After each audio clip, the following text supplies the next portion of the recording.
Bonjour, mon nom est Ariane Dubé-Sirois, intervenante jeunesse au sein de la clinique Amimo. Aujourd'hui, on va s'entretenir ensemble sur le trouble de l'opposition chez l'enfant ou comment intervenir pour faciliter le quotidien avec ce dernier. Il est important de dissocier les traits d'opposition d'un trouble de l'opposition. Donc aujourd'hui, on va parler comment traiter les traits d'opposition. Une routine de vie et un système de règles et conséquences appliqués avec cohérence et constance sont les éléments qui permettront de favoriser le quotidien avec un enfant qui a des traits d'opposition. L'enfant qui sait où sont vos limites apprendra à s'arrêter avant et donc à se conformer. Toutefois, certains trucs ou astuces peuvent faciliter votre quotidien. Aujourd'hui, nous en aborderons 6 ensemble. Premièrement, le faux choix. Qu'est-ce que le faux choix? Le faux choix, c'est lorsque vous offrez 2 options à votre enfant qui en réalité n'en sont pas vraiment 2. Par exemple, vous pouvez demander à votre enfant qui a de la misère à aller prendre sa douche, est-ce que tu prends ta douche avant ou après le souper? L'enfant aura l'impression d'avoir un choix, aura l'impression d'avoir du contrôle. Ça va faciliter le moment de la douche. Deuxième astuce, la formulation d'une demande. Lorsque vous formulez une demande à votre enfant, il est important de respecter 5 règles bien importantes. La première, un ton de voix calme et ferme.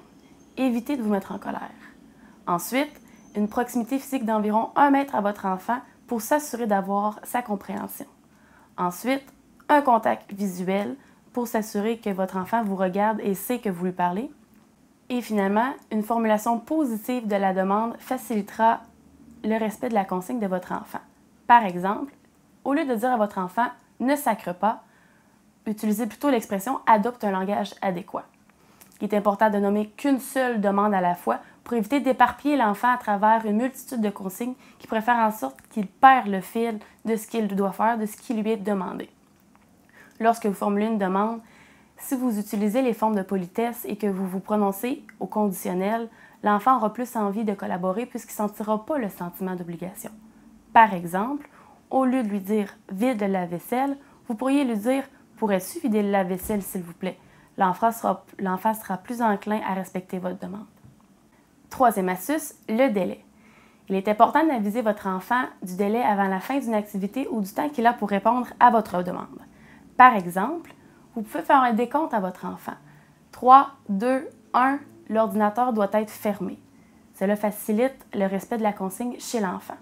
Aussi, vous pouvez prévenir la fin d'une activité, par exemple, lors du dodo. C'est important de prévenir l'enfant de combien de temps qu'il lui reste avant d'aller au dodo. Ça évite qu'une fois rendu l'heure du dodo, il soit surpris et ne veuille pas répondre à la consigne. Quatrième astuce, le renforcement positif. Il s'agit de souligner et féliciter les bons coups de l'enfant. Le système d'émulation est un exemple de renforcement positif. Qu'est-ce qu'un système d'émulation? C'est un système de récompense lorsque vous voulez motiver l'apparition d'un comportement chez votre enfant. Par exemple, si votre enfant a des difficultés au moment du coucher, vous pouvez lui offrir une surprise après 5 dodos réussis. Cinquième astuce, la pause ou le retrait. La pause ou le retrait est davantage une intervention répressive d'un comportement négatif, en ce sens qu'elle doit être appliquée lorsque l'enfant fait un comportement non désiré. Par exemple, votre enfant est en train de jouer avec son frère et le bouscule. Vous pouvez dire à votre enfant « Prends une pause de 5 minutes, tu reviendras jouer par la suite ».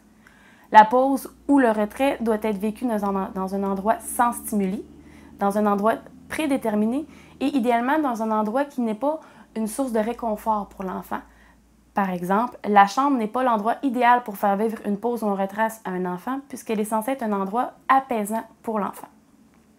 Sixième astuce, le continuum d'intervention. Il s'agit de situer votre enfant dans la séquence d'étapes auxquelles il est rendu. Par exemple, si votre enfant bouscule encore une fois son frère, vous pouvez lui dire « Je t'ai déjà averti une fois, maintenant je vais mettre fin à ton activité ».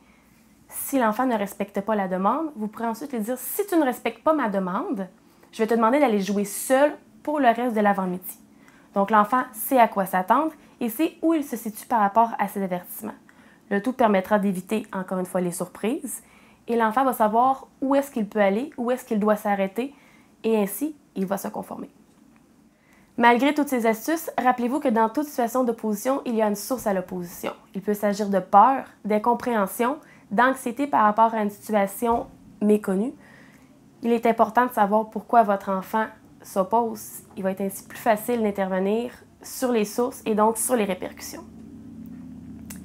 Merci d'avoir été avec la clinique Amimo aujourd'hui. J'espère que les astuces porteront fruit. Bon succès!